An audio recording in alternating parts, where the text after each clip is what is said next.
Now, when I read Flower's words, and I believe Blake read them last week, and I'm quoting, "Many fail because although they face God, they do not turn from themselves." I interpreted this statement to be that self-giving is a two-step process. First, we face God. And I think that's something that comes so easily to anyone who resonates with Flower's teachings. I don't think we would be here at Questhaven if we did not yearn to be in God's presence, in Christ's presence, in the divine presence.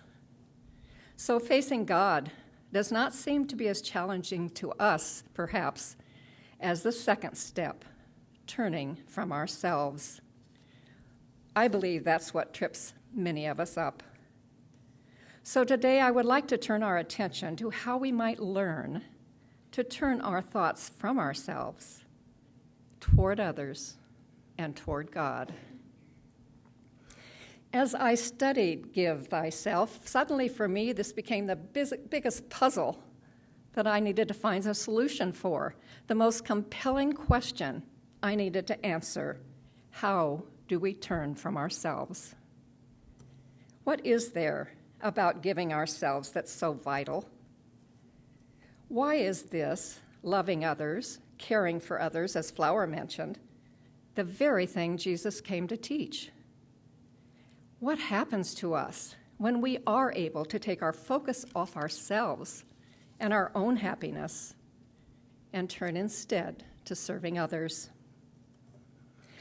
I think that Give Thyself asks us to take such a giant leap forward in our development that many of us have a hard time comprehending exactly what that means and how, if we do this, our lives might change. Now, we might mentally understand these words, but how do we bring them alive in our lives? How do we apply them? Now, we're told that our ego, or our personality self, is self-serving, while our soul is God-serving.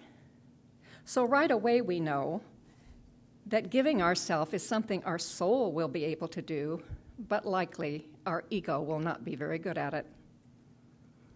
But how do we get outside ourselves and turn our attention to the needs of others when our ego keeps pulling us back to ourselves and our focus on me?